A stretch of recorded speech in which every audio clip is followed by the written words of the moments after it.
Welcome to Racing News and the show this week. As of March the 1st, barrier trials become a condition of race entry for horses in KZN. With 13 trials have already been run and trial data accumulating, the ability to accurately analyze each prospective runner's performance could prove very profitable come race day. We speak to those in the know to get you tips and advice. But first, we catch up with Justin Snaith, Glenn Kotson and Dan Katz to find out how their horses, Snow Dance, Eyes Wide Open, Sergeant Hardy, Oh Susanna and Let It Rain have come through their graded winning performances at Kenilworth a week ago. After 40 years in the game, Snaith Racing, as we know, have won their first Met. The ever-popular team have come so desperately close in the past, having finished second no less than 7 times before. However, their 2018 win was made even more special when Oh Susanna became the first 3-year-old filly to win in over a century. Look, it was an amazing feeling. It was by far the most amazing feeling I've ever felt for that moment after a race. It was just of relief, you know, just total staying there saying, okay, it's done, you know.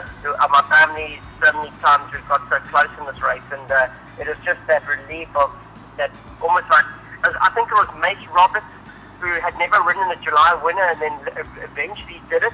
Yes. You know, it is just one of those things that you've got to tick off in your bucket list. But I mean, that was the highest thing on the family's bucket list. It was a truly memorable day for the Snaith Racing team, as they had already landed the Grade 1 Betting World Cape Flying Championship with Sergeant Hardy, as well as a second Grade 1 in the Klavervlei Mallorca Stakes with Snow Dance. Justin, the graded races on Saturday started with a false start, but neither your team nor Sergeant Hardy missed a stride. He won that race really well. How's he come through it? He's come through the race exceptionally well. He ran 2 weeks prior to the race, so he was very fit. The one good thing about having a horse fit is, like any athlete, you take your hard knocks easier, and that's the case with him. I had 34 runners on the day, or 32 runners on the day, and every horse pulled up sound. So, well, put it this way, they were as good after the race as they were before. So, we were. It's a very good strike rate to have. Now we know that Sergeant Hardy has breathing issues. Those are well documented. How do you manage him? We just keep him fit. We're very fortunate in Philippi. We can train. We've got tracks that are circular, that we can go as far as we want, or as far as we think a horse needs to go, and get them really fit in the winter. So it's incredible. But listen, that's why he sprints. That's why he gets the 1,000 meters, because he does have breathing issues. We could easily operate on him, but sometimes they get worse. So basically they do get worse. We've had very few successful wind-offs. They aren't successful in the way that a broken wind in a thoroughbred is a broken wind. Yes. You can try and make it as comfortable as you like. The bottom line is the wind is broken, and it's something that unfortunately can make a horse worse. The operation has like a 10% strike rate for maybe 6 months. So we found that sometimes you're better off just leaving the horses and keeping them to shorter distances. And yeah, it's worked with him, but he's got the ability. He's a captain now, he's tough as nails, and I think he's one of those horses that maybe just defies what logic. It shouldn't be possible that he's winning Group 1s with his breathing. He's a horse that you could say defies what logic. It shouldn't be possible that he's winning Group 1s with his breathing. Where to from here with Sergeant Hardy? Well, obviously, he can't run in handicaps because he'll be weighted out of any race, and a lot of the races in Natal are handicaps. So the only race that we can pretty much think of would be I think it's the Mercury at the end of the season. So he's very limited to races. This was Sergeant Hardy's first Grade 1 win. He has now won 8 for stakes of 1.8 million rand. Bred by Normandy stud, he is by Captain L, out of the 4-time winner, Hard Lady. Your decision to give the Sunmet a miss and focus on the R1 million Investec Grade 1 Cape Derby certainly paid dividends for Eyes Wide Open. How has he come through his run? Yeah, great, Michelle. He's taken his run exceptionally well. On Monday morning, we had taken both string horses that raced on Sunday day down to Malfors Beach, and he was full of himself. They went a lovely long trot, and on the way back, he was nice and fresh. And the jockey came back and said he could have run again tomorrow. He's taken his run exceptionally well. But saying that, it's been a long season for all the horses, and all the big horses are on break now. They're all going into the paddocks and setting a nice at least hopefully 2 weeks break before we set them up and send them on to Natal. It won't be set in concrete, but I would probably think they're going to start off with the Birdie Turk and then go on to the KZN Guineas, then the Daily News, and please God the July. Eyes Wide Open has won 2 Grade 1s from 8 starts for a stake of R1.4 million. He was bred by Highlands Farm, part of Ridgemont. By Dynasty, he is out of 1-time winning mare, Live Your Dreams. He certainly is. It was wonderful to see her as the 1 to 8 banker for the day, live up to expectations and win the way she did. How she come through her run? She takes her racing very well. She's a horse that doesn't get overexcited on the day. She keeps a lot of energy stored. In amazingly amount. She's a filly that doesn't rev up in the pre-race walk around. She literally is unconscious most of the day, so all of that energy just gets saved.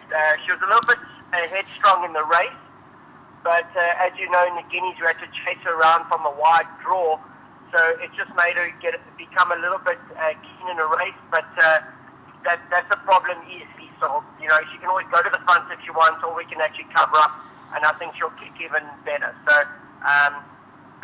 she's a filly that I think she won a lot easier. I can tell you she won a lot easier than it looked.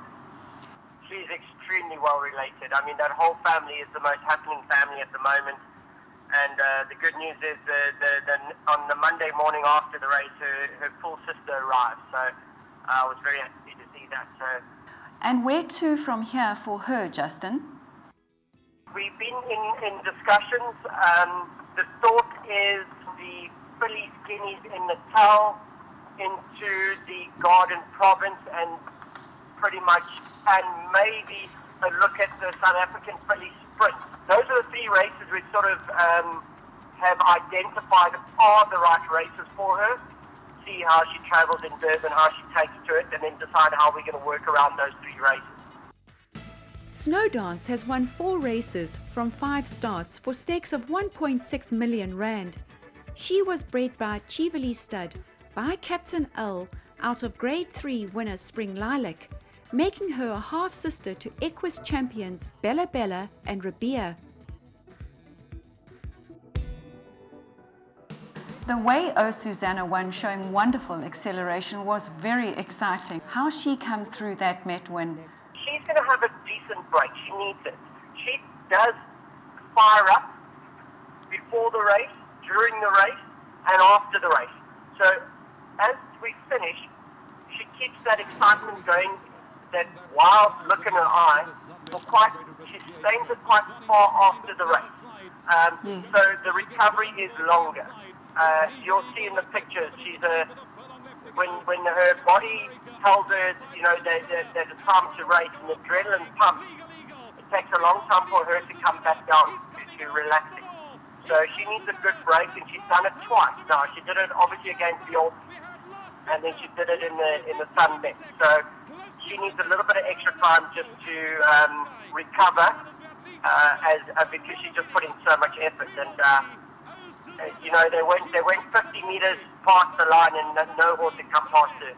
So that just shows, even when they went past the finish line, and everyone was going on about all these horses flying, nothing ever passed her. Even past 50 meters past the line, she was still in front.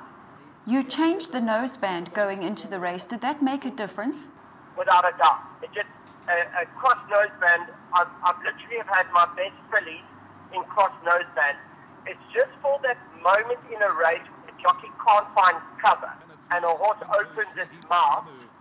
They throw their head up and become, for a few strides, out of control. Yes. So what we did was we just got that head down so that she would, just at that critical moment where you need the horse to settle, we got it to settle. Wonderful, Justin. And will we see her racing in the KZN winter season?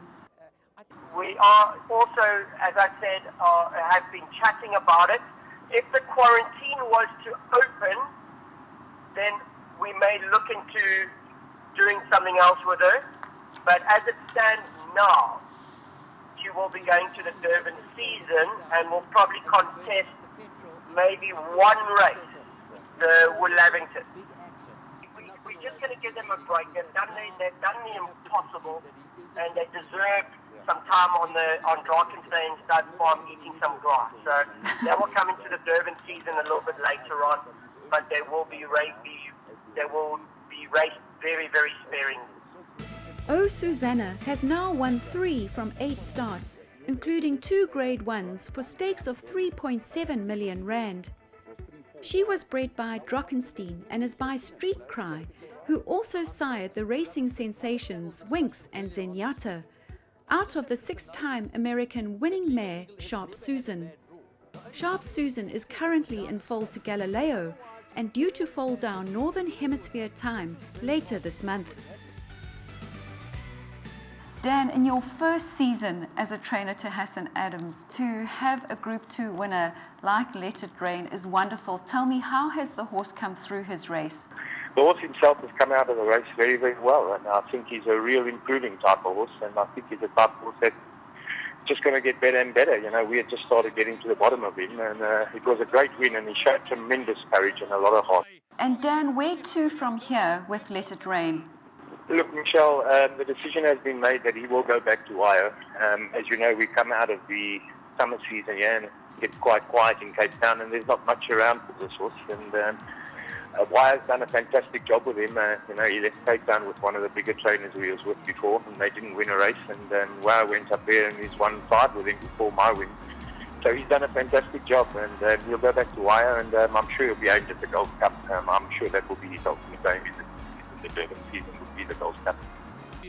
Let It Rain has now won 6 for stakes of just shy of 1 million rand. He is by Dynasty out of 1-time winning mare Gardener's Delight, making him a half-brother to Godolphin Mile winner and now sire Soft Falling Rain. But the day undoubtedly belonged to Team Snaith. It was amazing. The only thing I thought was a little bit disappointing was obviously the turnout. The marquees and the tents couldn't be fuller, but the normal guy attendance was not there, so that was a little bit disappointing. If I had to put any dampener on it, it was just the numbers were very, very small. And Michelle, in all honesty, I don't think Sun International nor Mum could have done more. I think that they came to the party in an incredible way. I think us in Cape Town can do more. Our Cape Racing, our club, I honestly believe that we could do a little bit more.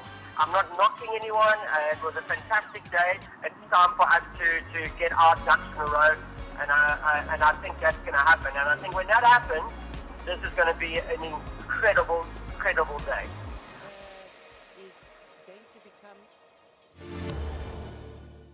But it's Everlasting Love is going on to win it. And the BAYOU's going on to score. The BAYOU wins it. And Good Buddy goes on from Anza Bariga. Good Buddy, a good introduction. Hit and Run down the inside of that Sherman. It's close. They're going to hit the line. It goes to Hit and Run. Cue the music and Lucky Vale, Royal Agree. Perhaps Cue the Music won it. Lady Abigail, Anza Bariga, but it's going to go to Lady Abigail. Kaladi will win. Kaladi won it. Ideal Winter over the last 75 is going on. Ideal Winter has won it. Pilglass. All these winners are horses which have previously completed a barrier trial at Greyville. To date, 71 runners have participated in barrier trials, yielding the winners of 8 programmed races.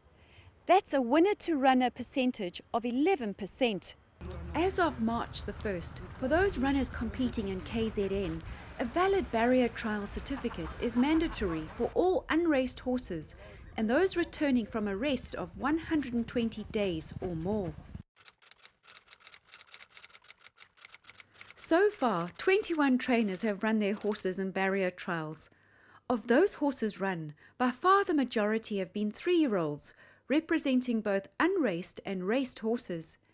16 have been 2-year-olds and first-timers, while of the older horses, there have been 9 4-year-olds and 5 5-year-olds.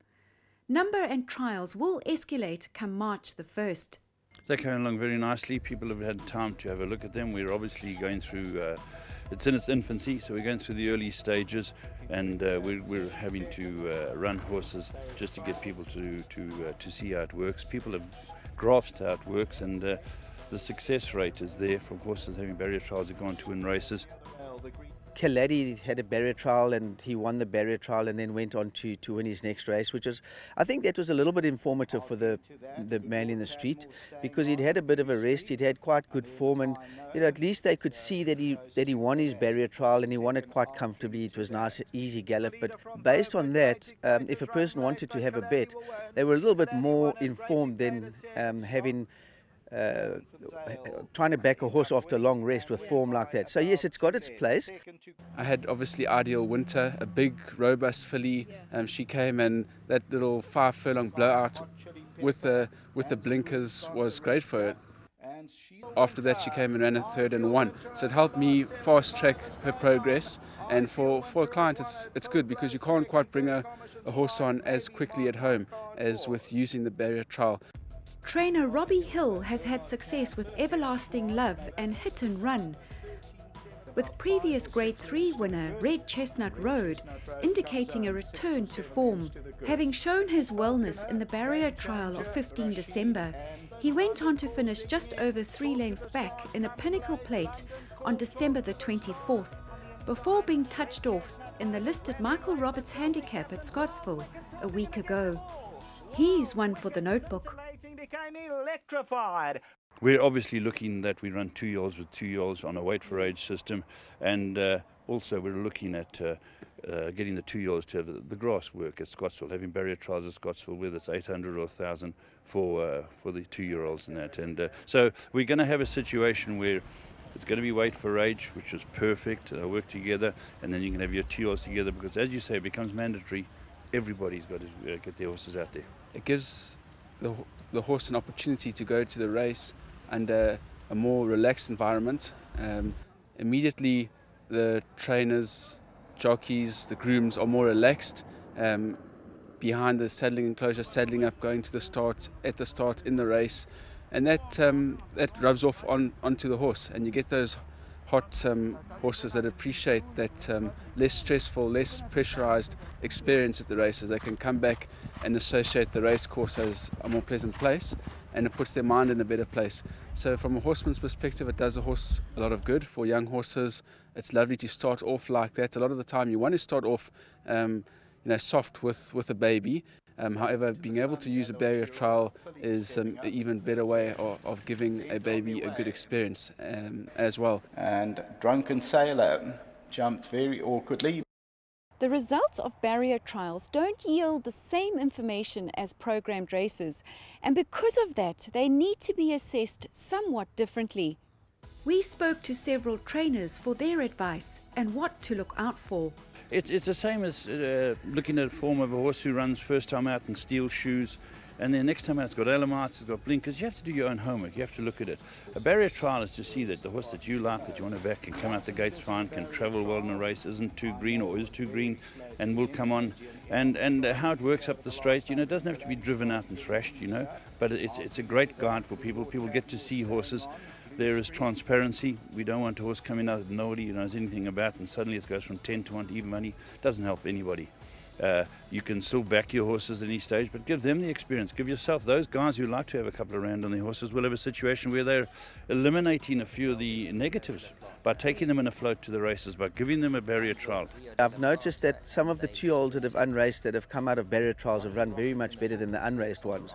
So from that point of view, the punter can probably have a little bit more of a chance back in a horse that's barrier trialed, particularly if he's barrier trialed quite well, going into their first race against unraced horses.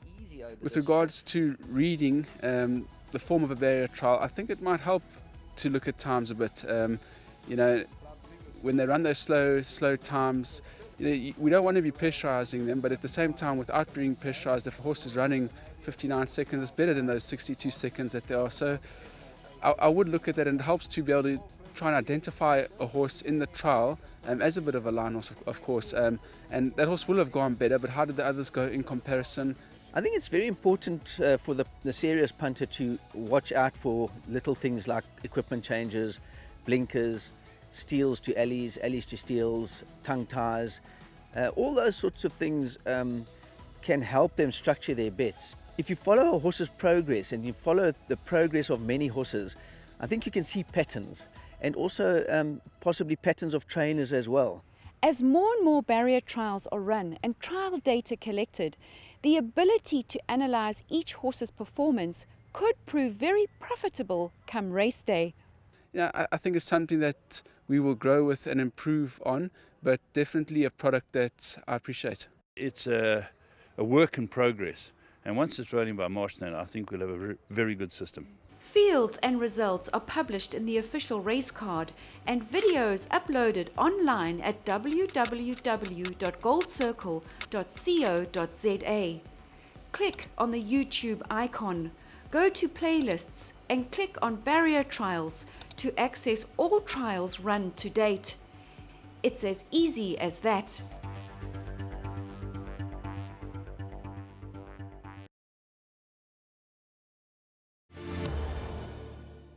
That's a wrap for this week's show. Be sure to catch us again in 2 weeks' time on Sunday, the 18th of February. Until then, we wish you both happy and profitable racing. After 40 years in the game, safe racing.